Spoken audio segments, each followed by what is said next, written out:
Good afternoon. So throughout the year, I see these memorials come along, and the big one that happened in my lifetime that I remember well is in September, 9/11.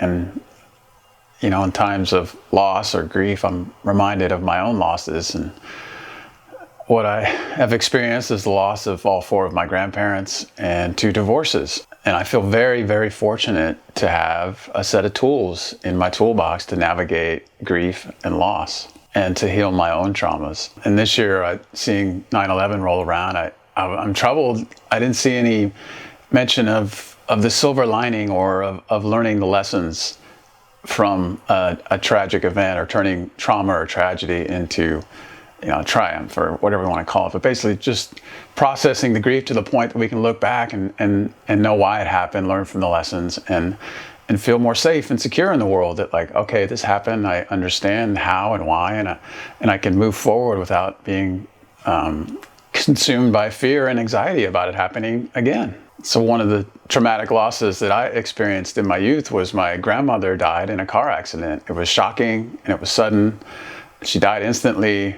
I remember feeling shocked, and I cried, and that's about it. And then one of the things I really remember that during that time was hearing the details of how it happened. We got a report from whoever that was on the scene, police, whatever was there, telling us, the breakdown of how it happened. And it was suspected that my grandmother had a stroke, and her car veered off into oncoming traffic on a 2-lane highway road and was hit by a semi head on. Just that sheer shock of the impact killed her instantly. The driver of the semi broke his ankle trying to stop the truck. So that was reassuring. He did everything he could to try to stop the truck. And so like, from a perspective of understanding, I was able to process that and feel good about the likelihood of that not happening again, that I'm not going to lose anybody else in my life that way, that it was a one-off event. And so statistically, or just for my own well-being, I could rest knowing that it's extremely rare that that's going to happen again. And I contrast that with when one of my relationships ended suddenly, seemingly out of the blue. I had tons of unanswered questions. I had no clue why the relationship ended. I didn't know, the signs leading up to it were confusing, and I didn't understand, or I didn't see them. And then I was super scared about everyone else leaving me. I had this kind of panic or anxiety that I was going to be all alone.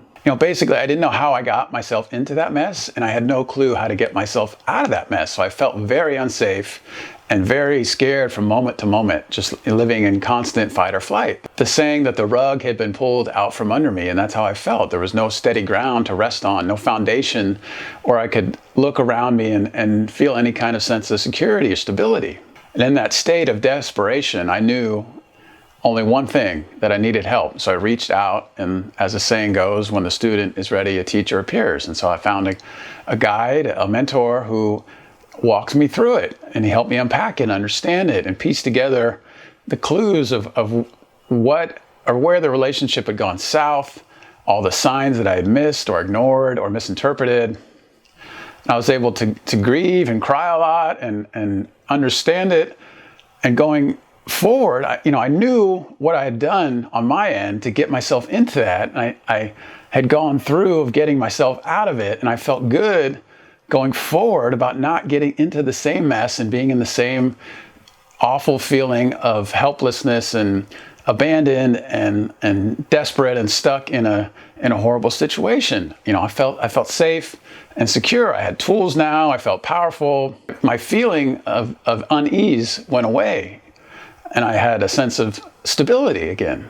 I had harvested the good, or the gifts, as they say, and found the silver lining. And what it was is that before the relationship, I had no tools. I had no understanding, no ability to communicate or know how to be in relationship, no relationship skills. And so, but that event forced me to undertake that learning, that journey of getting those skills. And so going forward, I felt much more comfortable going into new relationships. And so that was the huge gift. I reclaimed my power and felt powerful again, instead of feeling emasculated and weak. So in these global or worldwide or big traumatic events like 9/11, I'm asking, what are the gifts? What are the lessons that we learned? How can we be grateful for that event happening? Or not from the event, but from the lessons learned, from the new tools and the new understanding that we have. I rarely or never hear those kind of reports being made, or from the mainstream media kind of thing. I don't hear that kind of talk, or looking back at that event in that way. In order to unpack it more, I look back at my grandmother's car accident, and if the details were super murky, if there was some suspected foul play, or if she was in perfect health, or she'd had a history of stroke, she'd had one before, so that helped us make sense of how she could have lost control of the vehicle. But if none of that was available, if the evidence was gone, if the car had been demolished and removed, and the body disappeared, and the truck there's no trace of it, or it was like suspected foul play, or some, all kinds of like crazy details like that, then that event would continue to feel traumatic, because I wouldn't have any sense of security or safety around it. I'd be like, man, that happened before, it's probably going to happen again. There's so many details around it that are really scary. And so it's hard for me anyway, to feel safe under that kind of scenario. And that's essentially how I see 9/11. It's very confusing about the details of which plane did which, or, the box cutters and things of this nature. And then, all the conspiracy theories around it make it even more confusing. And then there's just rarely like a consensus on what happened, how it happened, and how to prevent it from happening again.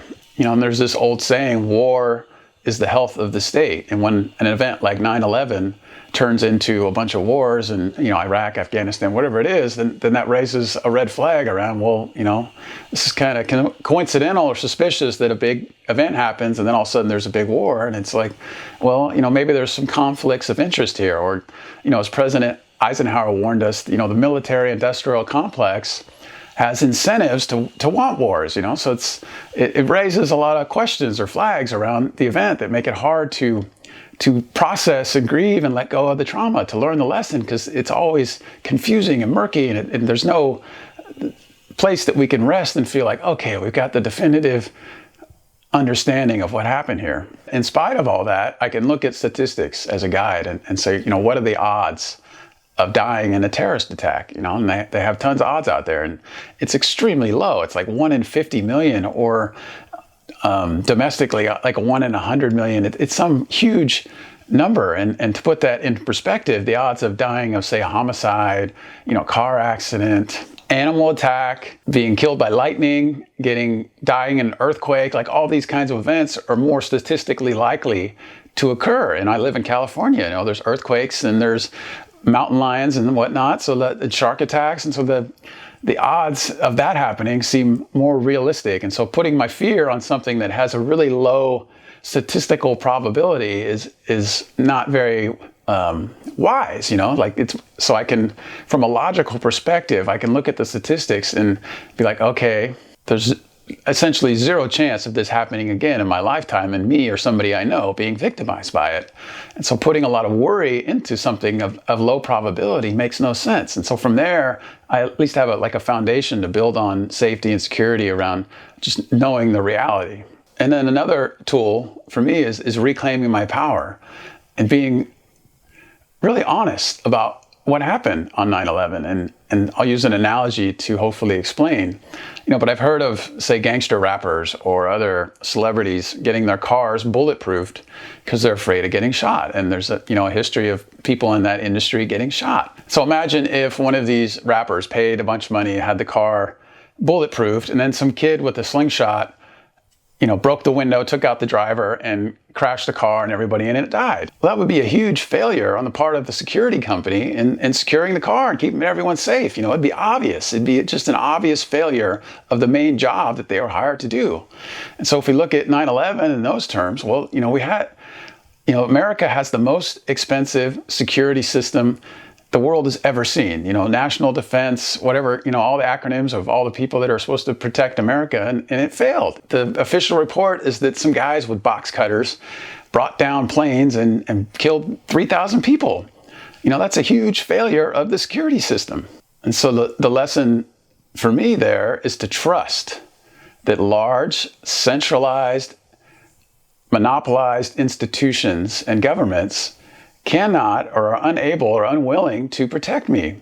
And so to look inside and to look locally to the people around me to say, how can we protect each other? To look to a more proven and reliable system of taking care of myself and the people I love. And maybe the most important lesson I learned from loss, death, divorce, whatever it is that regardless of the outcome, I'm going to be okay. To have a worldview, a belief system where regardless of what happens, to have enough connection and inner balance or spiritual practice or whatever we want to call it, but a belief system that I'm going to be okay, and that no matter what happens, that death is not the end, or it's not the worst outcome. Rooting in the reality that death is a part of life. And instead of living in fear of not having enough years in my life, I do my best to enjoy each moment and feel grateful for the life in my years. So thanks for watching.